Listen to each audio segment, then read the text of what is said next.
but you are not. Bring it down, bring it back forever.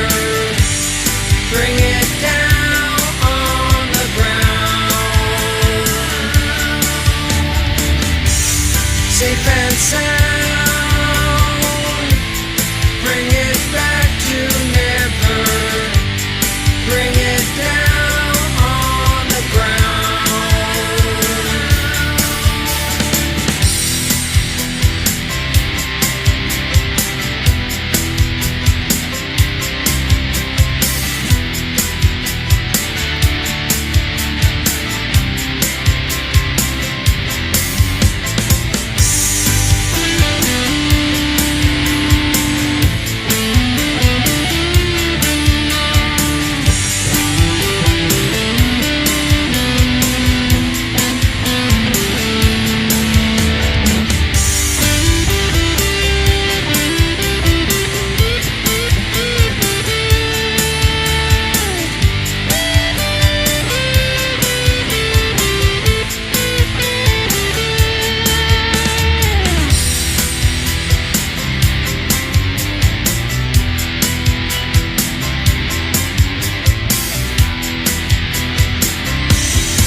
Hello. Happy Sunday, everyone. Good to see you.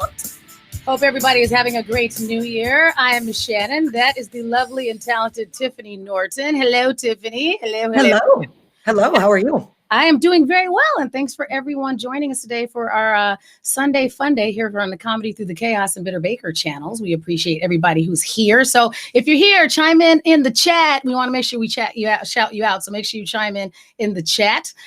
Tiffany, I also wanted to make sure we didn't talk about this last episode because I was still kind of working out the behind the scenes on it. But you noticed our new theme music, right? Our little song that we have. I was rocking out to it. Heck yeah. I'm very excited because that is a new artist out there. His name is Andy Parker, and that is produced by my good friend Frost Gamble. And so those gentlemen were kind enough to let us use their song for our live streams. And also we're going to be able to use that for Comedy Through the Chaos in general. So I was pretty proud of that song. I was like, oh, it's so good. And so everybody who's joining us, you're going to be able to hear some new music in addition to this song by Andy Parker as we continue this Sunday Funday live stream, because also, and we'll make sure we do this next week, our friend, the man, the myth, the legend, our supervising producer, Trey Aaron / Taylor Cisco / T Aaron Cisco, all of the names, all of the things. He also, and I think you know this, Tiffany, he also is a singer-songwriter and has a band. Yeah. And he's given us some music as well. So that is going to be coming up. So we'll be able to rotate through some cool stuff and introduce anybody who's joining us for our Sunday Fun Days to some new artists out there as well. So I'm excited to do that because especially since you and I both had such a long career in music radio as well, it's kind of weird to not be music driven, even though we, all the pop culture stuff that we do, that's all the same, so that part I appreciate, but it is nice to have, a little music to talk about in here as well. So as Andy Parker gets himself up and running, we'll have some additional information on how you can support him. And of course, we'll make sure that we might as well just, if we're going to play Taylor Cisco's music, we'll just make him come on the show and talk. We should. Taylor is a Renaissance man. He can talk about anything. Absolutely. He does anything. I mean, I'm sure you could just be like, wow, I really like wine. And he'll be like, oh yeah, I owned a vineyard once. And it would make sense. You'd be like, yes, you did. You probably did, sir. You seem like a vintner. It was like a sommelier. And it was the dopest, vineyard ever, probably. It probably had a really good name, like, all the things, vines or something like that. Yes. Like, he's like, I appreciate everything that Taylor does. And so we're going to be able to talk about that as we get sooner. Also, as we are telling everyone Happy New Year, we have to remind them that you did just drop your New Year's edition of the Bitter Baker. I did. Mm-hmm. So this started last year as a tradition. We're calling it a tradition because then it seems intentional. My holiday bake ended up being a disaster, like a disaster, and it didn't work. Nothing worked. Right. And I said, well, let's do a bloopers episode since this whole episode was basically one big blooper. And so that's where it was born. And so throughout the year, we were more intentional about it. Right. And so Brandon Simon, my fantastic director, and you're a very good friend. Yes. He's been saving little bloopers throughout the year. And I think with everything 2020, it's also good to see. Part of the reason why I do the Bitter Baker, part of the reason why we do the comedy through the chaos is because we do like to reveal the veil or pull back the veil a bit. Like not everything works out. Yeah. Not everything is always like, like when the board fell last week. Yes. And we just have to roll with it. And I think sometimes it's as much how you deal with it when things don't work out as when things go well. So if you can go, hey, that could have been a problem, but here's how I adjusted and here's how I learned from it, or here's how I was able to laugh about it. I think that makes sense. So I got a little piece of this for you. So let's do this. Right away. Right down the boobs. You keep that. That's not tacky. Let me wipe off my cleavage. My apple juice cleavage. Okay. Hello everyone, and welcome back to the Bitter Baker. Happy Halloween. I am preparing delicious. Shit. Keep that. Mark. I love it. I love it. We didn't even get to my favorite part because I want people to go find it on your channel. I don't want to we're not going to get the whole thing here. If you want the full episode and you haven't watched it yet, pop over and you can find the Bitter Baker on YouTube here. And also you can find it on Facebook. So watch the whole thing. It is definitely worth your time. And I mean, you look wonderful. One, you look wonderful. Two, you are hilarious. And three, it is good to be able to see how you interact with our friend Brandon, who is the most chill. Yes, I know he is. If you're anybody looking for a director out there, always pick by astrological sign. Get yourself a good Virgo. Really? Maybe a Capricorn. All right. Remind me why I should care about Virgos. Cause I never remember that. Whenever I go out on a new date, I ask them what their sign is. And I said, because I have to tell my best friend who's a witch, she's going to care. So why do I want a Virgo as my director? Well, because they are very pragmatic. They're very good at troubleshooting. They feel that the world is fraught with danger and problems. And so they're slightly obsessed on how to solve problems all the time. So, and in directing, you need that as a skill. So, all right. Fair enough. Fair enough. They're very tidy as well, generally. They have good hygiene. I got something else for you. Okay. I want you to move a little bit to the side because, this year, New Year's felt, very different for a lot of us. And Facebook, of course, reminded me for how long you and I have been hanging out on New Year's Eve, or at least I know. New Year's Eve. And so it's been a long time that you and I had a show, at least New Year's adjacent. Right. So I got this little gem here. So move over a little bit, move this way, move that way, the other way. There we go. Yeah, so you can see, because that's me and you and our friend Alexis. Yes, from my talk. From 2015. Oh, that was 5 years ago.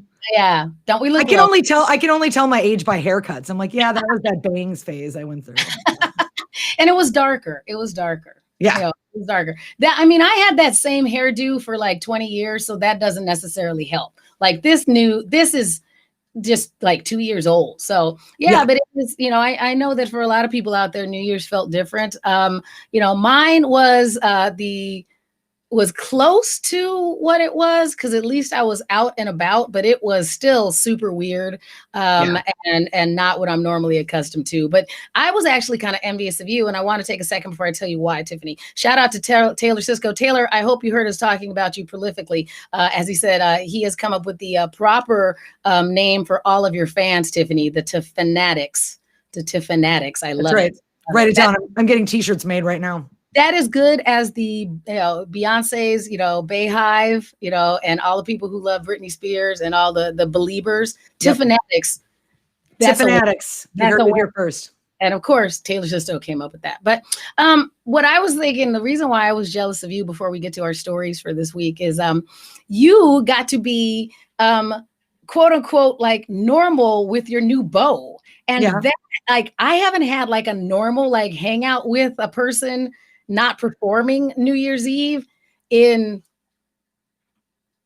20 years. I think 20 years, because we've always been performing or out doing a thing or hosting a thing for a radio station. So that must have been, I was really jealous because I like to be able to like be with somebody that you care about and actually like, we're going to hang out and we're going to have like, festivities and maybe watch the ball drop and have like somebody that to like make out with at midnight. I applaud you. Well done. Oh, thank you. Yeah, I didn't get it. I didn't get a kiss last New Year's.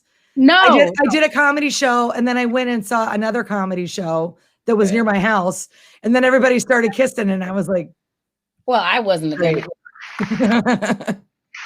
First of all, this year I wasn't around anybody that I was interested in kissing, as that as well. And two, it's like COVID, so I'm like, I'm not kissing people. Like sometimes, I mean, I'm not gonna lie, there have been times in the past where this like just the right stranger, just the right stranger, just the right. Or there was a little breeze in his hair, right? And you walk by and you're like, all right, well, you get like it's never been like a full on like New Year's Eve like make out with a stranger, but I've done a little peck with a stranger this year. Like, I'm not remotely near anybody. Nope. No. Nope. Not even a handshake. That's even dangerous. No, we were still doing that. Hey, here's an elbow, and I have my mask on the whole time. Happy New Year, buddy. Yeah, but I mean, it was nice, and it was nice that we were able to have some sense of normalcy. And so that brings us to some of the things that we're going to talk about today. So we do have our 3 stories that we want to get in. So we're going to talk about first a place that I did not know we wanted to visit. Tiffany and I had this conversation about where will we visit when we first are able to start traveling again efficiently? And she threw me a curveball. So we're going to talk about that first. Next, she found a fantastic list of something that I, surprisingly enough, had never thought about. Some of the gaseous animals and which animals are gassy and which ones are not. So we have that list as well. And then we all have our artists that we love and we stan and we definitely want to be like. Mm-hmm. Well, one guy took his drunken celebration of a particular artist to the extreme. And so we are going to end up with that story finally today. And so, Tiffany, all right, I'm going to bring this story up first. Okay. So I remember that you and I were talking about, because we normally at least a couple of times would take some sort of adventure trip, go someplace, drink wine someplace that's not our house, right? So we would have gone someplace. Like year before last, we went to LA or something, kind of like we'll go to LA or we'll go to, kind of thing. Like you took your kid on a trip, we would have gone someplace. So we were trying to figure out where we would go. And then you came up with this idea, and I'll be honest with everybody who's watching. I was not anticipating my good friend Tiffany Norton to suggest that we go to Louisiana. Not New Orleans, Louisiana either. No. Yeah, a tiny town called Ethel, Louisiana is where she suggested. And the reason is because she found this article about a place called Barn Hill Preserve. Mm-hmm. And Barn Hill Preserve is an animal preserve found in the tiny town of Ethel, Louisiana. And what they did is they came up with some varieties of ways to encourage people to come out and still partake of all of the animals that they have in this animal sanctuary. So this particular thing, and it's the kind of place, first of all, I was a little worried about going to any sort of animal sanctuary, because any of us that watched the Tiger King knows that sometimes that goes awry. So I was like, why is she going to send us to a place where people are mean animals? This place does look very preservish and cool. Yeah, it looked legit. It did not look like it was being run poorly. Right. So what they had done, and this started last year in September, they were hosting an event called Sip with the Sloths. So you could sip wine. Yep. With the sloth. And they have a picture of a sloth who looks pretty chill, and he's out hanging out with like a pillow or something, it looks like, out in his preserve part of the thing. And there's 2 half full wine glasses in front of him. So the fact that they staged the sloth. Yeah. I'm like, okay, all right. I think it would be I think first of all, the Instagram pictures are going to be adorbs. Okay. True. And, I kind of feel like a sloth, man. That's the perfect, I want to party with a sloth. I don't want to party with a real aggressive animal. I want to party with a really chill, because, you get a little wine in a sloth, and boy, do they talk. It's all about their childhood, it's always about how far they had to walk and how long the day is taking. I didn't have to feel bad about this, because they did have a picture of 2 other ladies who seem like they're having a good time and they're hanging out, and the sloth is really just chilling on the pillow. Yeah. And so you don't really have to like feel like you are harassing or encroaching upon the sloth's day if you don't have to. He's really the perfect pandemic companion. Yeah, he's just there. Right. He's doing his company. Own right. He's just hanging out, kind of thing. You don't have to do that. You just drink your wine and the sloth just does what the sloth does. So he doesn't judge you. He doesn't judge you for what you're wearing, that you don't have your makeup on. He doesn't care. Right. Or she. It could be a female sloth. Fair enough. Because I do not know enough about sloth anatomy that I would be able to tell. And nor do I plan to learn that much about sloth anatomy. It's okay. So they probably don't even know. They probably haven't even bothered to look.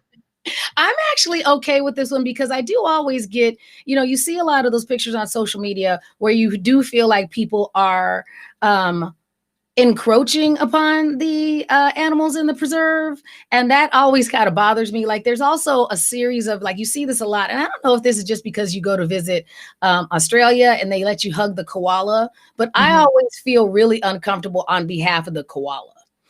Is what it is. And so I know I shouldn't, I shouldn't say I know I shouldn't. I still do. I feel uncomfortable on behalf of the koala. So I feel like the photos that they put up on behalf of this sloth does not look like they are molesting the sloth. They're just hanging out in the general vicinity of the sloth.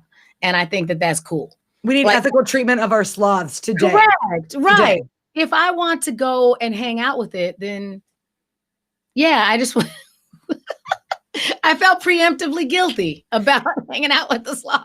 How bad do we want company at this point? That we're like, sloth, sure. Yep. sounds like a winner. Yeah. I'm in. All right. So that brings us to our second story. So hopefully the sloth does not end up on this list. Tiffany, you need to give me more information when you send me things, because I almost didn't click on this because I was worried. Yes, you sent me on Instant Messenger. I was worried that you got hacked because all I said was surprising. I never thought about this. And that sounds kind of like something that's trying to bait me in and click on something I shouldn't. So you thought I was fishing you. Well, that's funny because this is an article about animals. Okay. We are going to talk about fish.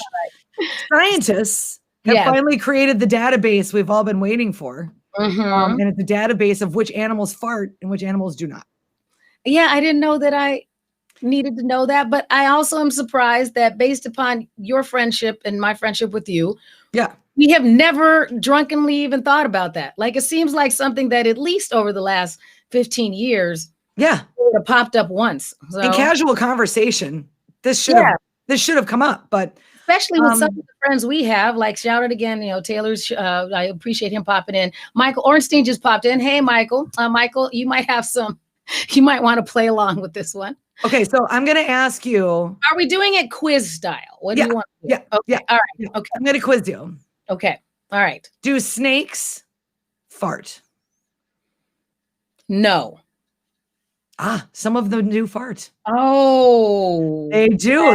They do fart. Some of them do. The Norton coral snake and the western hook nose snake. Yeah. All right. Okay. Yeah. All right. But what I love about the statement on this is that they use it as a defense warning. No kidding. Back up. So they send out a gaseous cloud to let everybody know they're getting too close. Yep. Back up. Fair enough. All right. Back up off the snake. Okay. All right. Frogs. Yes, no, or maybe. Yes, no, or maybe. Mm-hmm. Okay. Yes. Okay. It's actually a maybe. Science is split on this in the farting world. Some say they can't fart due to weakened sphincters. Okay. At least not audibly. But then there's others say that the pixie frog and the horned frog can and do fart often. Dun, dun, dun. All right. Okay. Well, I've got that. All right. We can do that. All right. Michael, I think we can do that. We'll get that in between because Michael agreed with me. He thought that was going to be a yes. So, okay. So, if it's some of them. So impolite frogs. And then some of them are just like, I'll save that until I'm on my own frog time. So, okay. So maybe that's it. Maybe the light frogs just don't want to do it around the scientists. Maybe that's it. I feel bad for their weakened sphincters because they would have needed those 2020. That was rough. All right. Millipedes. Do millipedes fart? We do have a question though before we get onto this. Okay. Let's know, how are the scientists proving their theories? I bet they must have tiny sensors is what I'm thinking. They put them in there and they must drop the sensors in there that's chained that would determine whether there was a change in the oxygen or the gaseous nature around the animals is what I think they get a sheet and then they pull it over the scientist's head and the animal's head and they see if it's Dutch ovens. Dutch ovens, that's what it's not hot boxing. No, hot boxing something's different. Okay. So what was it? It was millipedes. Millipedes. Do millipedes fart? Yes. Yes, they do. Yay! Oh no, we're not sure how they fart, actually, because it really doesn't super make sense as to why they would do it. But their farts contain both methane and hydrogen sulfide. So it doesn't smell good. Okay. All right. So very rotten eggy, the millipedes. Correct. All right. Yeah. We're on the home stretch. They're tiny as well. Okay. All right. Yep. Home stretch. All right. Spiders. No. They may be farters. We're not sure. Gosh. This is the problem. Their digestion takes place outside their body. Oh, I was not aware of that. We're learning all kinds of things. Yeah. So they're hypothesizing that any gas created by digestion would escape immediately. And lastly, last but not least, some people think these are adorable. Some people are terrified of them. Yes. Bats. Do they or do they not fart? Do they or do they not fart? I am going to say that bats, I have a logic behind this. So I'm going to say, yes, bats do fart. You're correct. Yay! Good for me. Yay! I'm very excited that happened because here's why I think. Like I lived in Texas, in Austin, Texas. We have a very prolific bat. Yeah, I've been there. I've been to the bat cave thing. Yeah. We talk about bat guano a lot. Yeah. You know? So I'm presuming if they create that much guano, there has to be additional gases created in the production of the guano. And you are correct. And in fact, okay. All right. The bigger the bat, the harder it farts. Oh, wow. So some of them could almost jet propel themselves. There's some pretty big bats out there. That's how they're getting to Mexico every night when they go out flying. Right. They just light one of those babies on fire and it's like jet fuel. Well, we will put the link to this amazing ceremony out in the chat. We'll make sure we put the link to this amazing scientific article that Tiffany found out there. Because you need to go and you can astound your friends and family with all this information.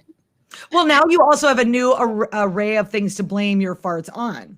Oh, it was the spider. It was the spiders. It was the spider. It was the frog. It was the bat. Right. Because some people probably already blame it on the dog, and the dog's like, yeah, I'm not doing that anymore. Yeah, but if you're not a dog person, you can't blame it on that. You need now get a frog. Get a horned-toed frog. Right. Or just blame it, like leave your cobwebs up and just say there must be spiders about. Yep. That would work. Okay. Yep. Spiders that need fiber in their diet. And my whole thing is that I'm not a big gaseous human being anyway, but I'm not going to collect enough millipedes to be able to blame it off on the millipedes anyway. That seems like a lot of millipedes. That is a lot. That is unnecessary. I just, I don't know, change a little more fiber in your diet. I don't know what helps. Yeah. They need to eat different things off the floor. What's that thing? Beano? Get yourself some Beano, and then you don't have to put it on the millipedes and the frogs. Maybe. Or give your frogs and millipedes Beano. Either way. And then it all comes around. It'll just be a more pleasant household altogether. Right. So you won't have to get as many candles to light around the house. That'll work. Wow, you got a problem. You got to really fix your diet if you've got to buy exorbitant amounts of candles to cover up your gaseous. Something's going on. You might need a colonoscopy. I'm no expert. You should just get that fixed because we're concerned about you. So, you know what? We've been talking about farting too long because now the numbers are going down. Less people are farting. No, sorry. That's a good. Like, I'm out.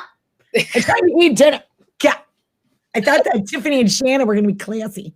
We are classy. We're telling you how to prepare yourself in case you got a new pet and you didn't know this about them. So, all right, let's our final story of today. And another thing that you and I, surprisingly enough, have not done. Okay, so this one, it starts about a man who is a Celine Dion superfan. This is a gentleman who lives in the UK, and I'm not going to even tell you his name because that's part of the story. So this gentleman, who happens to be 30 years old, was out drinking with his friends one night and consumed too much of his adult beverages. So somehow when he got home, normally what we normally do when we drink too much, I don't know what you do, Tiffany. What I've done is I've like ordered too much on Amazon, kind of thing, ordered something. Sure. That I got it, that kind of thing. I've never done this though. What he did is that he went onto a UK website where for only 89 pounds, about $122 US, for only 89 pounds, you can complete an online application to legally change your name. So in the midst of this drunken episode, he sent in an application to legally change his name to Celine Dion. Mr. Yeah. Mr. Celine Dion. Correct. Mr. Celine Dion. Which is awesome. Right. That is awesome. And then forgot about it until the paperwork showed up at his house. And he's like, whoa, I changed my name. So I love that he didn't even remember doing it. No. He didn't even remember doing it. And he had legally changed his name while he was drinking. He followed through on it and sent the money back. And so now his name is officially Mr. Celine Dion until somebody sues him. And she might not. Maybe she'll just think it's funny, kind of thing. Who knows? As long as he goes by Mr., there's no confusion. I mean, I don't know if there's a SAG after problem, you know what I mean? As far as like, unions and that, but it's Mr. Celine Dion. And then you can correct people really bougie too. Like, oh, it's Mr. Celine Dion. Celine Dion. Yeah.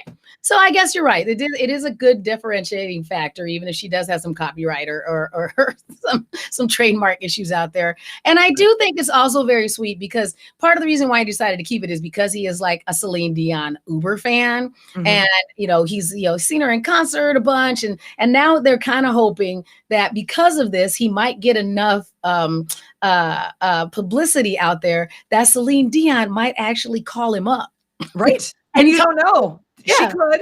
Yeah. Does she have an album dropping? Does she need any PR? I don't know. Well, she does seem kind of chill anyway about certain things. Like I remember all the pictures of her when she was at like Paris Fashion Week and she was out in her cape and doing her thing. She was very Celine Dion-ish at that. But she does seem to at least have a mini sense of humor about herself. Mm-hmm. So I think she might be like not all Uber stars, I think, would do that. Like a lot of them take themselves very seriously. Like if somebody had changed their name to Prince changed his name from Prince. I don't think Prince would have ever contacted anybody and said, that's really funny that you changed your name to Prince, kind of thing. He wouldn't say that at all. He would just send his attorneys to go tell them to go and, I don't know, wash themselves in the waters of Lake Minnetonka and give him his name back. I don't think he would find it amusing.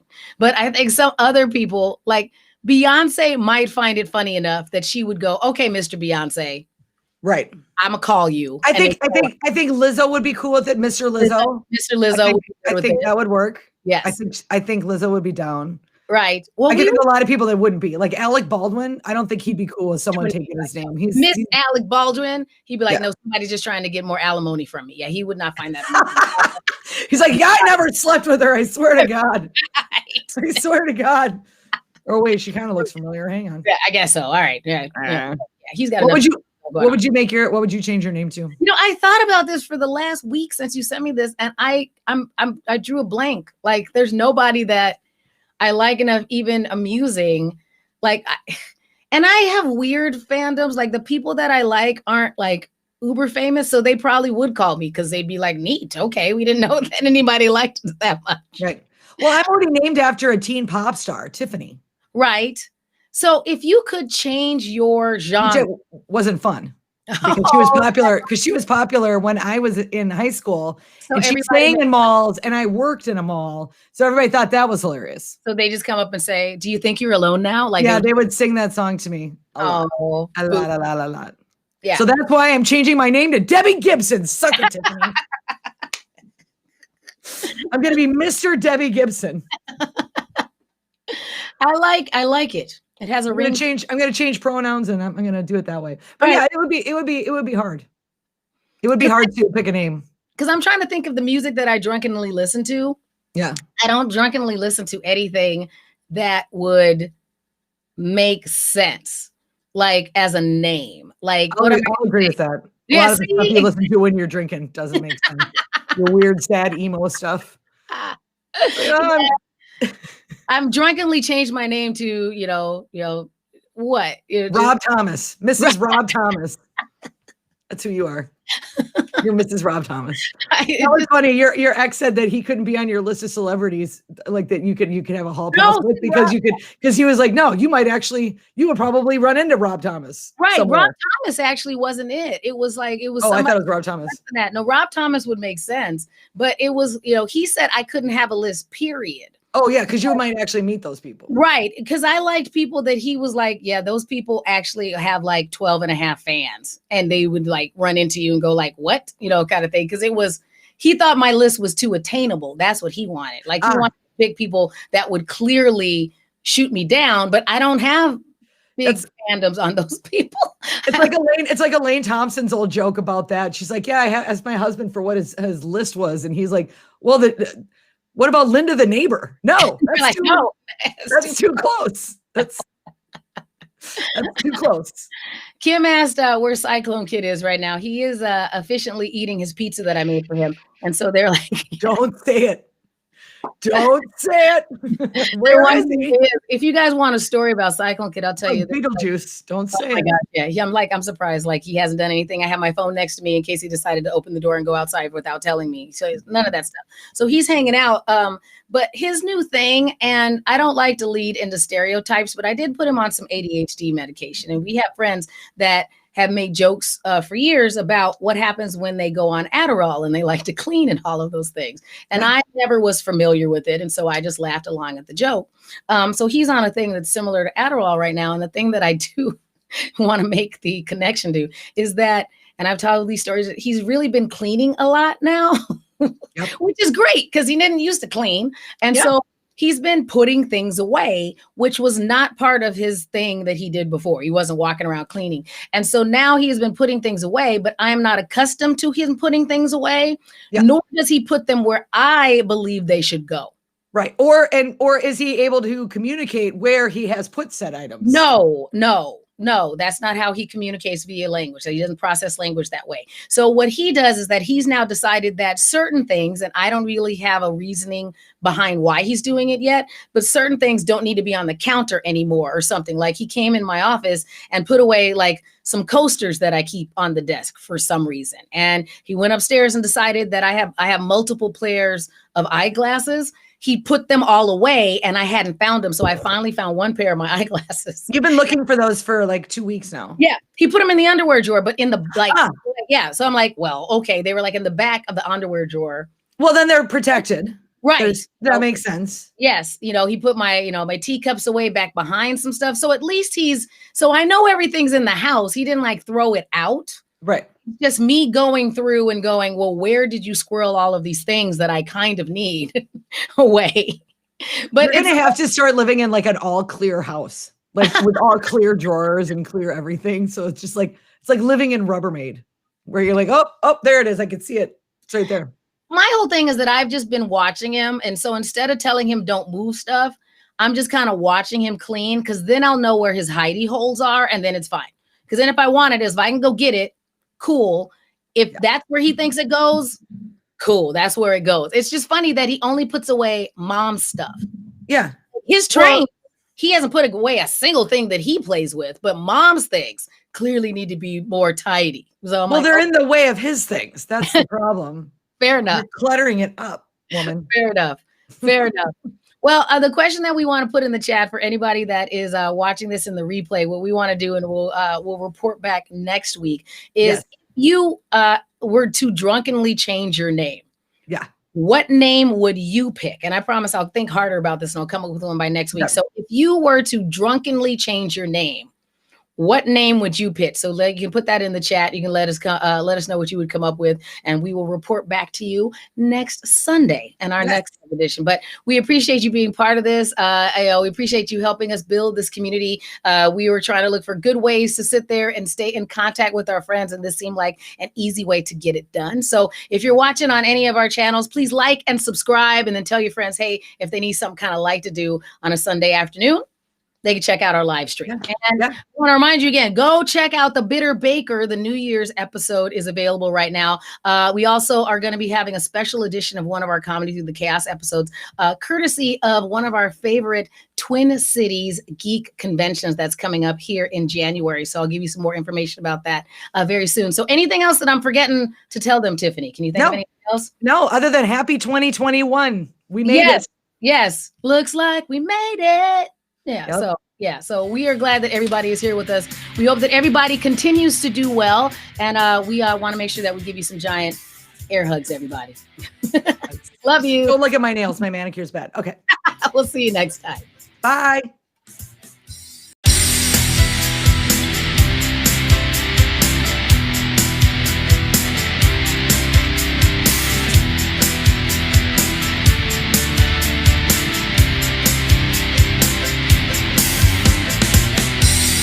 No more misbehaving.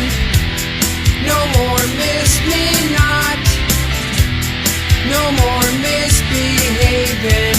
Then I'll see what you have got. No more stormy weather. No more, that's for sure. No more stormy weather. I won't see you anymore. Bring it down, bring it back forever, bring it down on the ground, safe and sound, bring it back to never, bring it down on the ground.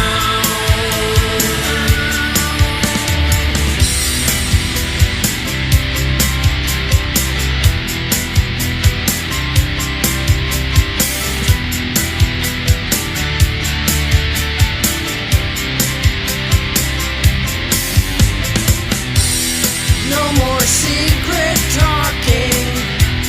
No more nails on top. No more secret talking. I don't think you'll ever stop. No more misbehaving. No more miss me not. No more misbehaving. Then we'll see what you are not. Bring it down, bring it back.